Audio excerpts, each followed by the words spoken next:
Assalamualaikum warahmatullahi wabarakatuh. Terima kasih kepada Dr. Gigi Santi Kairani MSI selaku pembimbing.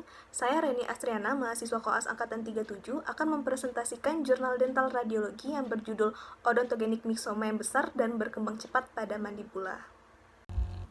Jurnal ini membahas laporan kasus terhadap seorang pasien perempuan berusia 30 tahun. Usia dan jenis kelamin pada kasus ini sering ditemui pada odontogenik myxoma, yaitu sering terjadi pada usia muda antara 10-30 tahun dan cenderung terjadi pada perempuan dibandingkan laki-laki.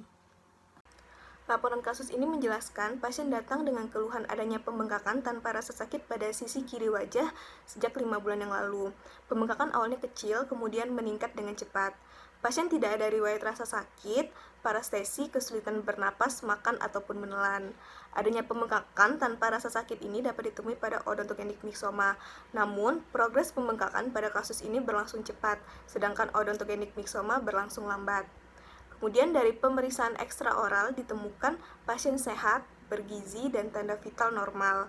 Ditemukan adanya pembengkakan padat tidak sakit di sisi kiri wajah, yakni pada korpus dan ramus mandibula, dari sudut mulut hingga ke depan tragus telinga sampai ke batas inferior mandibula. Lalu ditemukan nodus limfa kiri soliter, teraba, dan sakit saat dipalpasi. Adanya pembengkakan padat tidak sakit pada korpus mandibula ini dapat ditemui pada odontogenik myxoma. Lesi pada kasus ini berukuran besar sehingga menyebabkan asimetri pada wajah. Akan tetapi, odontogenik myxoma jarang melibatkan ramus mandibula dan nodus limfa, di mana nodus limfa pada kasus ini teraba dan sakit, yang menunjukkan adanya inflamasi. Pemeriksaan intraoral menunjukkan terdapat pembengkakan pada vestibulum bukal kiri tidak beraturan dari gigi 35 hingga ke retromolar, disertai adanya eritem sejajar gigi 38. Berbentuk oval, kebersihan mulut pasien buruk, banyak terdapat kalkulus. Lalu terdapat displacement gigi 37-38 ke arah lingual, 35-36 vitalitas normal, 37 sisa akar, dan 38 mobilitas derajat 3. Adanya pembengkakan pada posterior mandibula disertai displacement dan mobilitas gigi dapat ditemui pada odontogenik myxoma. Pembengkakan yang tidak beraturan ini dapat menandakan adanya perforasi kortikal pada odontogenik myxoma karena terdiri dari beberapa nodul. Selain itu, adanya eritema jarang ditemui pada odontogenik myxoma. Kemungkinan disebabkan karena adanya gesekan terus-menerus dari gigi rahang atas terhadap daerah pembengkakan pada saat melakukan pengunyahan maupun berbicara. Berikut adalah hasil foto radiografi panoramik. Ditemukan lesi mix radiolucent multilokuler menyerupai gambaran honeycomb dan tenis racket, disertai adanya septal lurus. Epicenter pada posterior korpus mandibula kiri area molar, perluasan ke anterior hingga ke mesial gigi 35, ke posterior hingga posterior ramus mandibula, ke superior hingga notch mandibula, dan puncak processus alveolaris, ke inferior hingga lower border of mandibula. Kemudian, localized, unilateral, single, berukuran kurang lebih 6 x 4 cm, berbentuk irregular, berbatas tidak jelas, invasif. Efek mengakibatkan displacement gigi 37-38 ke arah oklusal, kemudian resorpsi eksterna akar gigi 36-37-38, ekspansi ke semua sisi namun cenderung ke arah anteroposterior, dan penipisan inferior border of mandibula.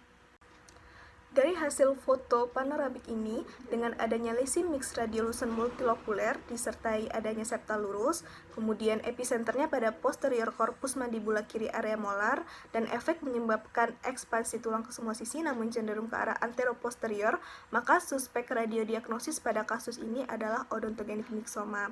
Namun, lesi pada kasus ini jarang ditemui karena umumnya odontogenik myxoma berada pada posterior mandibula, area premolar dan molar.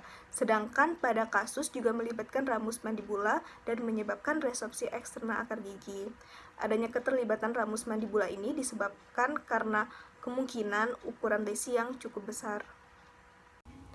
Diagnosis banding dari kasus ini adalah ameloblastoma dengan persamaan adanya lesi mix radiolucent multilokuler, epicenter pada posterior korpus mandibula, berbatas tidak jelas, menyebabkan displacement gigi, resorpsi eksterna akar gigi, dan penipisan tulang kortikal mandibula. Kasus ini tidak didiagnosis sebagai ameloblastoma karena terdapat septa internal khas berbentuk lurus, sedangkan ameloblastoma septa internal berbentuk kasar dan melengkung. Selain itu, Pada kasus terjadi ekspansi tulang cenderung ke arah anteroposterior, sedangkan ameloblastoma ekspansi terjadi luas ke semua sisi. Selain panoramik, pada kasus ini juga dilakukan pemeriksaan CBCT yang bertujuan untuk melihat kontinuitas dan ketebalan tulang kortikal, perluasan ekspansi dalam arah bukalingual, dan struktur jaringan lunak yang terlibat, dikarenakan lesi bersifat agresif dan batas lesi tidak jelas. Selain itu, CBCT juga digunakan sebagai panduan prabedah dan penempatan rekonstruksi dengan menangkap keseluruhan gigi dan tulang alveolar kedua rahang secara 3D. Hasil dari CBCT menunjukkan pada potongan aksial itu ditemukan adanya lesi radiolucent radio-opak internal dengan ekspansi dalam arah bukalingual. Kemudian pada potongan korona ditemukan adanya perforasi kortikal dalam arah bukalingual dengan septa lurus dan tajam.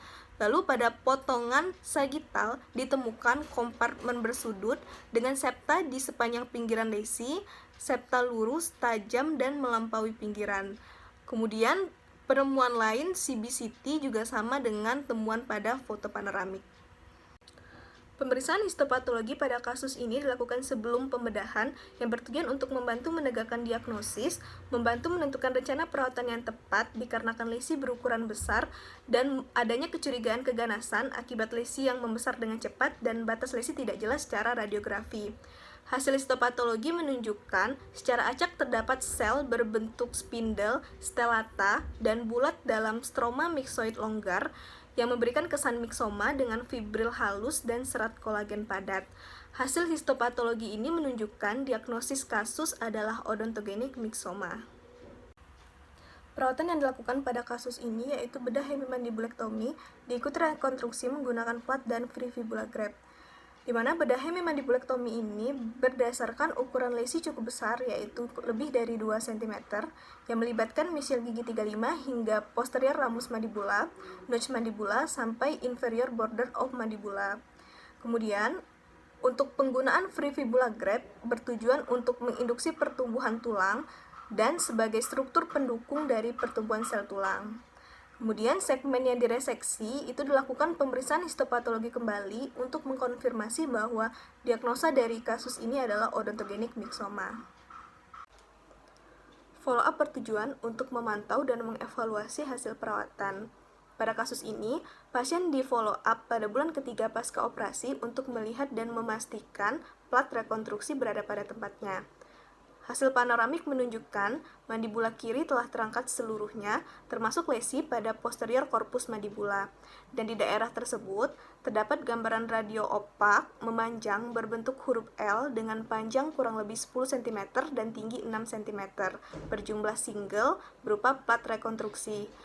Dan terdapat gambaran radio opak berupa free fibula graft di sekitar plat rekonstruksi menyerupai densitas tulang kortikal. Uncontinuous berbentuk persegi panjang berjumlah 3 dengan panjang masing-masing 2, 7, dan 6 cm dengan lebar 0,5 cm. Perawatan dengan eksisi luas menghasilkan rekurensi yang minimal dan prognosis yang baik. Namun, pasien tetap direkomendasikan melakukan follow up sampai 5 tahun pasca operasi untuk melihat rekurensi. Kesimpulan, radiodiagnosis pada kasus ini adalah odontogenik miksoma berdasarkan temuan lesi mix radiolucent multilokuler yang menyerupai gambaran honeycomb dan tenis racket disertai adanya septa lurus. Epicenter pada posterior corpus mandibula area molar dan menyebabkan ekspansi tulang cenderung ke arah anteroposterior. Namun, kasus ini unik karena melibatkan ramus mandibula dan menyebabkan resorpsi akar yang jarang ditemui. Sekian presentasi Jurnal Dental Radiologi dari saya. Terima kasih atas perhatiannya. Maaf apabila ada kesalahan dan kekurangan. Wassalamualaikum warahmatullahi wabarakatuh.